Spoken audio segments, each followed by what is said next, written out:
Join us today as we go to the San Diego Bonsai Show here for the fall show in Balboa Park.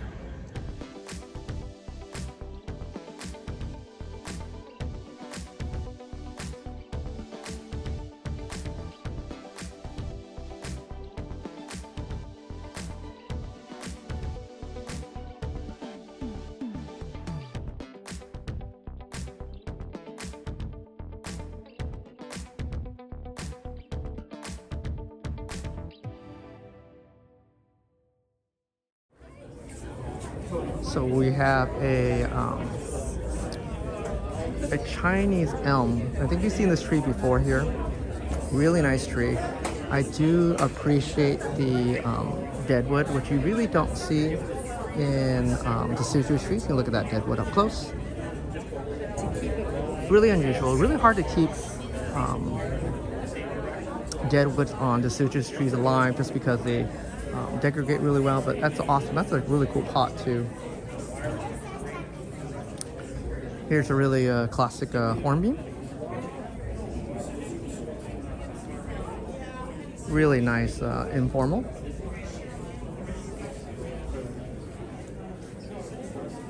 So this is a tanuki, but it's done well. So you can see the live vein. If you don't know what tanuki is, a tree that's already died or has died, and they graft a live tree that goes on that side of it. So that's a tanuki. But it has a really good classic line.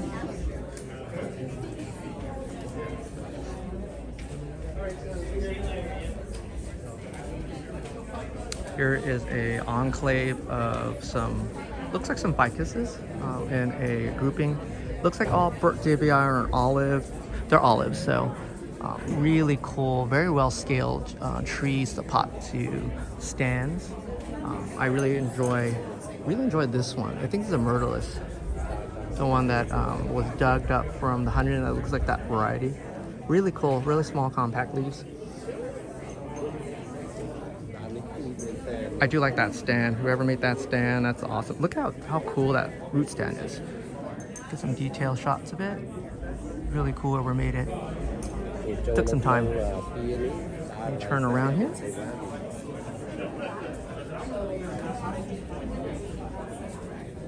Here's a really nice bougainvillea. I bet that's Fred's tree.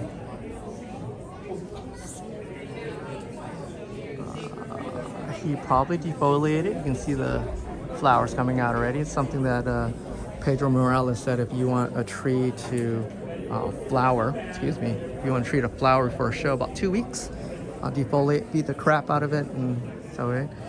Here's a Shimpaku Juniper, really nice stand. Really powerful stand, I like it. Really old, really nice deadwood features in the center. Really old, crusty bark. Really looking good, especially at this heat that we had. Here's the olive grove. What really particular that got to me was the stone. The stone's really cool. Let me do a zoom in look at the stone. It looks like a California Psyche, not Psyche, Suiseki from Northern California. Especially that red, looks like almost like a California jasper.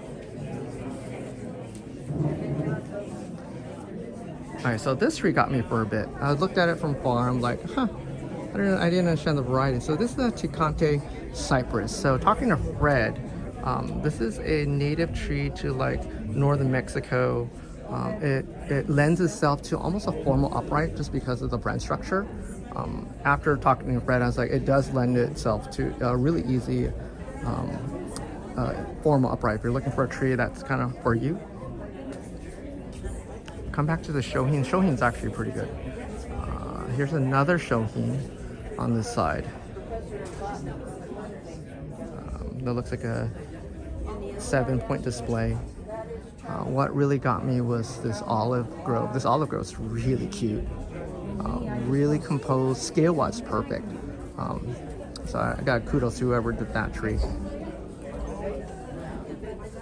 I think it's a Tosho. Oh, I think it is a Tosho. Really cute. I think I need to gotta grow one. Let's go down this middle row here. You have a looks like a procumbens with a rabbit foot accent to the left. If you look carefully, this is a raft. I mean, so just to remind people, a raft is a root structure that actually grows across. And you can see it's very linear. Let me take the side. So it took me a while to look at this. If you look from the side, they're almost in a straight line here, so you know that's a raft in that sense. But viewed from the front, it does have some movement, so front to back. It's not really in a straight line. That illusion, especially that front tree, brings everything to the front. Really well done. Looks really old. We have another olive here, a really crusty trunk. I do like the accent. Accent really brings that life. This is one of my favorite trees of the show. I don't like favorites, but this is the favorite tree so far. This is actually a California juniper, and it has the progression of what this tree looked like. It's actually really done with it really highlights that trunk, that really ribbon-like trunk, and it still has that natural foliage, which I really enjoy. It's really hard to keep that natural foliage. A lot of people like to graft it. Let me tilt down really quick here. Here is the progression of this tree. So it's kind of cool to see actually progress over the years, changing the size, the front to the back. So it's done well. So for the last, looks like the last 7 years. Here's an unusual tree. This is a elephant tree. It's not elephant bush, but elephant tree is a succulent. But it's done in a formal upright. It looks like in a sand base, so it's not in a bonsai soil, but it actually looks like in regular sand. You know, it's regular sand. I wonder how they keep it well drained so it doesn't like have root rot, especially succulents have root rots. Let me turn around here.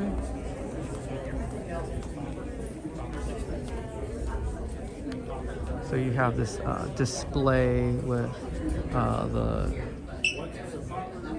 what do you call this? A display of little mud house homes. This is really unusual display where you have three cascades in a row there with matching stands. Really unusual. Here's another that Hitate cypress, and you see it's really a form upright. It really lends to that shape. Stone's awesome, actually. Stone's really awesome. Look at this stone. Has that really ribbon-like item there. It's kind of cool. We got a display of mame trees here. Back up. So mame is like thumb size. It's really below the 8-inch tree. So whatever conventions you use with shohin, we'll do the same with mame, but mame which is even a smaller scale than that. Okay, this is as tiny a scale as possible. So we have a ficus of some sort. It says a belled ficus, but it looks like a Burtgevii to me. I'm not sure. So if you are the owner of this tree, or if you can identify the foliage to the branch structure, I think this is a Burtgevii. I could be wrong, but if someone can verify that, it'd be great. Okay, so here's one of my other favorite trees. I gotta talk to the owner on this one because if you look at the tree structure, there's actually possibly 2 plants in one if you can spot it. I'll give you a couple seconds to spot it. If you notice, there are 2 different flowers on this branch structure. So let me kind of zoom in. You have this orange type bougainvillea, and then you have this what we call, that looks like an apple bougainvillea type, which it goes to that pink to the like that apricot color. If you look at the structure, and I've kind of identified this really quick, is that one branch right there, and that's this orange structure here, and the rest of it is that apple color. I gotta ask, is it a natural tree, or it's been dug up from a field and it was like 2 different colors? So I gotta ask that question. And going along the sidewall here, excuse me, with shaking hands there, it's another It's a Shimpaku, or not Shimpaku, this is a Kishu Shimpaku, but it's a Tanuki. Again, Tanuki is a grafted line. You can see how that's really grafted right in the center there. Maybe another, like, let's say 20 years, it's gonna fill in that gap and really lose that delineation. This is a Chinese elm. I think this is kind of interesting, especially with that cut down the center. It was probably a reverse taper at one point, just because looks like a lot of branch structure from the area. Again, it's unusual to see that open wound, especially on elms. So on this side, you have a giant. It looks like a olive stump at one point. Let me turn to the side. Look at look at the back. Of course, it tells you a lot. So yeah, this was an olive stump at one point. So you can see that stump grinded and put some holes in the back, trying to make it more natural. So this was probably a yard tree at one point. But again, olives are pretty tough to scale down. They're going to be really large size. What's interesting is that with olives, if it's a wild type, the leaves are actually small. So like this is a wild type olive. So let's look at the scale of the foliage. It's much smaller than the fruiting olive, or you see landscape olives. So this is what we call wild type. So this is like a tree grown from the wild, like a sport. So if you have one of those, let it grow, and then you have a really small leaf olive. Actually, I didn't walk down this aisle earlier to get a preview. So this is a collection of John Jackson. John Jackson is, I think he's the curator of the Wild Animal Park. I'm gonna try to go visit him this spring, give him some chance for a leafage here. This is a Kingsville Psyche. Awesome. I mean, they're all old trees. Look at the trunks. Let me kind of go in the trunks. You can see the trunks really quick. Those are old trunks. Kingsville boxwood, they don't like, they're pretty picky. And I mean, this is really cool as a collection. Here's a femina forest that's been really manicured really well. To get that really manicured look, it's a lot of pinching, a lot of dedication to get that just right. And you see, let me look up really quick. You can see how that paddage is done really tight. So he spent a lot of hours doing this, especially cutting between the needles. So let me get a little closer. So if you look at the cut marks, he's cutting between the needles. That stops that from browning. If you just cut across or hedging it, you get a lot of brownage, excuse me.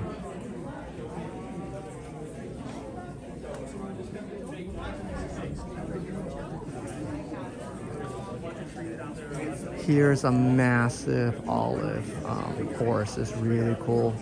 Well done. If I can have this collection, it's one of my favorites so far. Just the scale. And if you look at the stand's actually made for this. If you look at it carefully, it's totally cut just for this tree. It's just really well done. Alright, so here we go. Sorry for the quick pause. But this is a Burt DBI in a almost like a clinging style, which is kind of cool, or exposed root. And I think that's really nice. Some of the smaller trees here. That's an olive, an exposed root over rock. That root over rock. That's what it was. I'm sorry, I'm blanking here. Here's a really cool like mother-daughter tree duo. Really well done. You can tell it has a lot of care to it, just the character of it. And especially, it doesn't have much deadwood, which I actually enjoy the least deadwood. It doesn't intrude in the overall design. We have a feminine forest that's scaled well. A lot of feminine forests are on the larger end, but this is scaled just right on the smaller end. This what got me for a good couple seconds here. This is chrysanthemum. It's not flowering, but it's a very powerful stout tree. Here's the Chinese elm, which I thought was kind of interesting. You don't see it almost become like this ribbon. Like you can look at that base; it's kind of cool on the stone. But you know, you don't see that very often. I think it's really cool. The accent's kind of cool too. Yeah.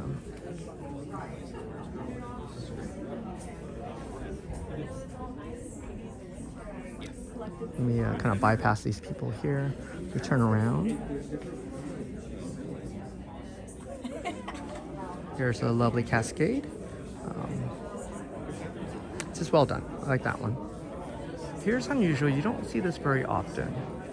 So this is a variegated tree. Variegated trees are not not allowed, but it's not highly looked upon. It looks artificial. I think that's kind of reason. But I do like variegated trees. This is one of my favorites. But this is they use a technique here. It's kind of cool. They use a stick technique as a bracing. You can see that those braces right in the middle to separate the trees instead of using wire. So it's another technique you can use. So there's not one technique that's done right, but you can of course mix match techniques to suit your purpose, which I think is kind of cool in bonsai. Here's what's kind of unusual. You never see two cascades or slant like together, but this one kind of works. It's kind of bowing to the right or to your left, excuse me, and this is bowing to the right, and it has the accent down the middle, which kind of is very inviting, kind of like it's hugging towards that accent plant, which is really cool. Here's a Yupon Holly. I bet it's a male when you look closely here. Males don't fruit. This is probably a male, but it's really done well. There are yard trees apparently, or shrubs that grow really well in like the southeast, like in Florida, Georgia, Texas area. Let me go into the tokonoma really quick. The tokonoma looks like a liquid amber.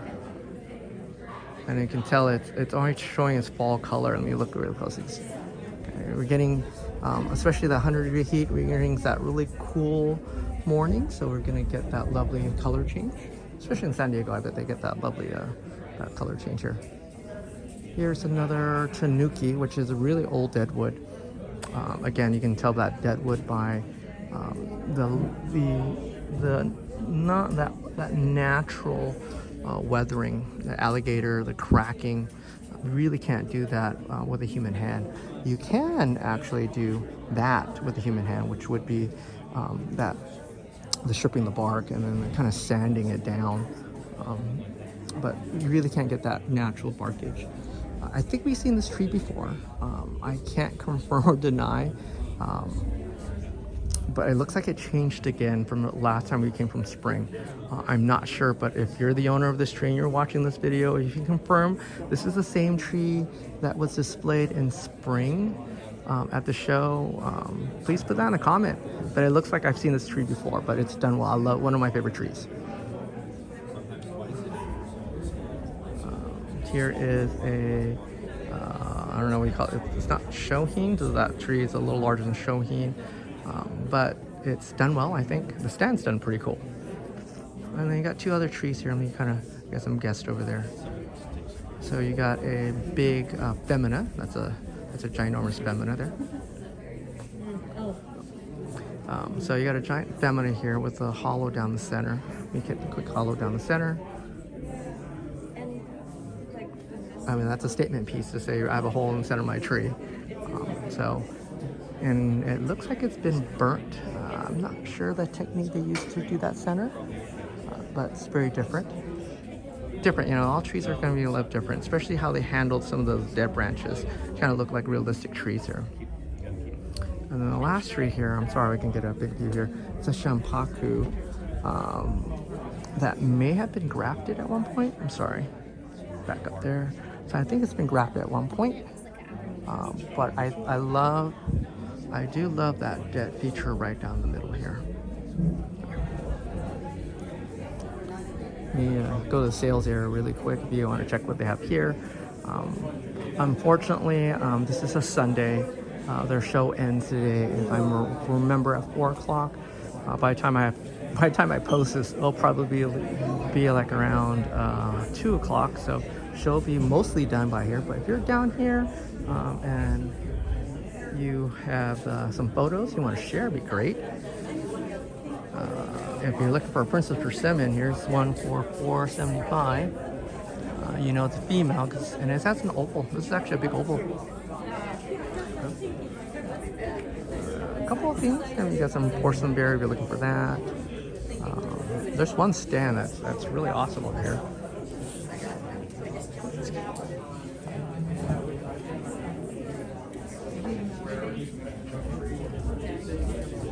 But if you guys like the show, like some comments, you want to see some more content like this, you know, please smash that like and subscribe button. It really helps me be motivated to keep coming down, driving around all California.